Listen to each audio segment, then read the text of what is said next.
दोस्तों, आपने कभी न कभी ट्रेन में सफ़र तो किया ही होगा और आपके मन में यह सवाल तो जरूर आया होगा कि ट्रेन आखिर बनती कैसी है। तो आज की इस वीडियो में आपका दोस्त शिवम आपको बताएगा कि ट्रेन कैसे बनती है। सबसे पहले शुरुआत करते हैं ट्रेन के पहिए कैसे बनाए जाते हैं। ट्रेन के पहिए बनाने की शुरुआत होती है एक बड़े लोहे के रॉड से। एक ब्लेड के द्वारा लोहे के छोटे छोटे हिस्सों में इन्हें काट लिया जाता है।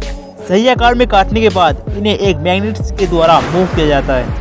अब इन बड़े बड़े लोहे के रॉड्स को इंडक्शन में रखा जाता है और यह इंडक्शन काफ़ी पावरफुल होता है और 20 मिनट में ही 10 से 15 रॉड्स को यह लाल कर देता है। अब उन्हें कन्वेयर के जरिए दूसरी मशीन के पास भेजा जाता है। ऑन मशीन उन्हें उठाकर दूसरे इंडक्शन में डालती है और यह इंडक्शन रॉड्स को ज़्यादा गर्म कर देता है ताकि उसे सेक दिया जा सके और उसे वहां से बाहर निकाल कर दूसरी मशीन पर रखा जाता है।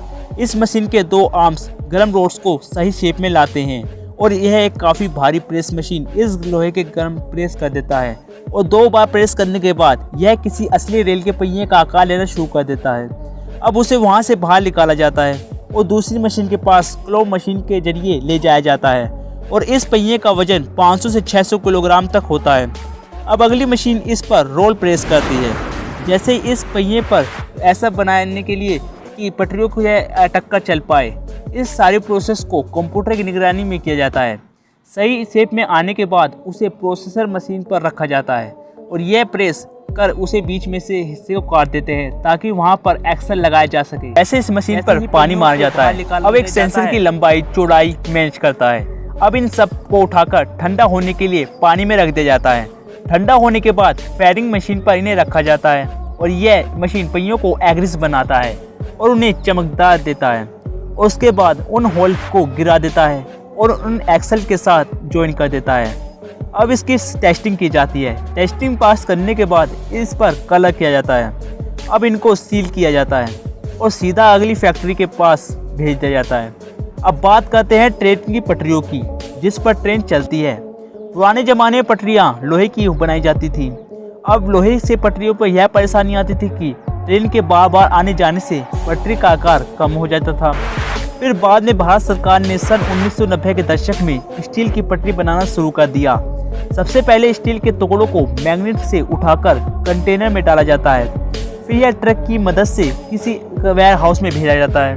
वहाँ इस स्टील को 16 डिग्री सेल्सियस पर पिघलाया जाता है। अब यह लावा बन जाता है। लावा को कंटेनर में डालते हैं। उसके बाद इसे एक शेप दिया जाता है। फिर एक टॉर्च की मदद से इसे 3.5 मीटर में काट देते हैं। उसके बाद क्रेन की मदद से ये फिनिश में डालते हैं जहां पर इन्हें 500 डिग्री पर गर्म करते हैं। गर्म करने के बाद इसे एक कन्वेयर की मदद से रोलर स्टिक में डालते हैं और जैसे ही यह रोलर स्टिक में जाता है वैसे ही यह लंबा होने लगता है और यह इसके नीचे से 5 से 6 बार गुजरता है। उसके बाद यह पहले की साइज से 5 गुना लंबा हो जाता है। उसके बाद बिल्डर इन्हें 4 हिस्सों में काट देता है।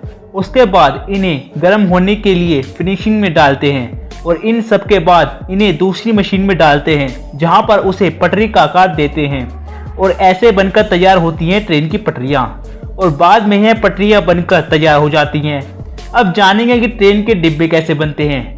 उससे पहले जान लीजिए कि ट्रेन में जंग क्यों नहीं लगता। तो मैं आपको बता दूं कि ट्रेन की पटरी बनाने के लिए अलग किस्म की स्टील का इस्तेमाल होता है क्योंकि इसमें स्टील के साथ मैग्लोर को मिलाकर ट्रेन की पटरियों को बनाया जाता है। स्टील और मैग्लोर के मिक्स को मैग्नीज स्टील कहा जाता है। इसमें 12% मैग्नीज और 1% कार्बन होता है। स्टील में यह तत्व मौजूद होने की वजह से पटरियों का ऑक्सीडेशन काफ़ी धीमा हो जाता है। इसकी वजह से पटरियों में जंग नहीं लगता और यह पटरियाँ सालों साल चलती हैं।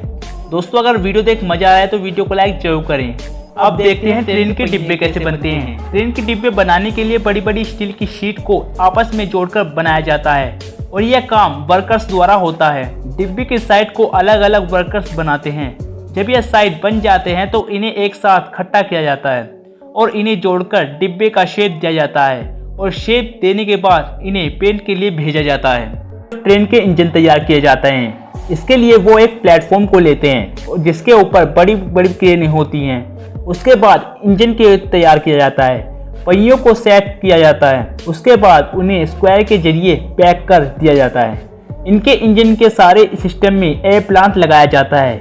इन्हीं प्लांट की वजह से ट्रेन सही प्लेटफॉर्म पर रुकती है जैसे ही ट्रेन की पेंटिंग खत्म हो जाती है उसके बाद होती है ट्रेन की इंटरेस्टिंग डिजाइनिंग। इन सब के बाद अच्छे फर्निशिंग की जाती है, सीट, बोर्डिंग, प्लानिंग, टॉयलेट, पानी की सुविधाएं, इलेक्ट्रिसिटी, ये सारे काम वर्कर्स द्वारा किए जाते हैं। और आज के टाइम में ट्रेन डिजाइनिंग बनकर कुछ ऐसे करने के बाद कहीं भी जाने के लिए तैयार हो जाती है। अब आप यह जानने के बाद आपके दिमाग में यह सोच रहे होंगे कि यह ट्रेन आखिर कौन सी फैक्ट्री में बनती है। तो ये भारत की सबसे पहली फेमस फैक्ट्री है व्हील। भारत सरकार द्वारा संचालित हैवी इलेक्ट्रिक सिम्युलेटेड इंजन क्षेत्र की सबसे बड़ी फैक्ट्री है। 1964 में शुरू हुई व्हील भारत की सबसे बड़ी बिजली संयंत्र उपकरण निर्माता भी है। इस कंपनी ने भारतीय रेलवे को हजारों इलेक्ट्रिकल इंजनों, engine locomotive, electrical multiple unit track भी दिए हैं। दूसरा है आधुनिक कोच फैक्ट्री रायबरेली। आधुनिक कोच फैक्ट्री उत्तर प्रदेश के बरेली के पास लालगंज में है। बता दें कि यह भारत की यह पहला और दक्षिण एशिया का सबसे अच्छा रेलवे कारखाना है। यह भारत की तीसरी रेलवे फैक्ट्री है जो रायबरेली में ही स्थित है और जो रेल डिब्बों का निर्माण करती है। दोस्तों, क्या आपको यह बात पता थी? हमें कमेंट सेक्शन में जरूर बताएं। हमें उम्मीद करते हैं कि यह वीडियो आपको बहुत अच्छी लगी होगी, और अगर अच्छी लगी तो वीडियो को लाइक और चैनल को सब्सक्राइब जरूर करें और वीडियो को शेयर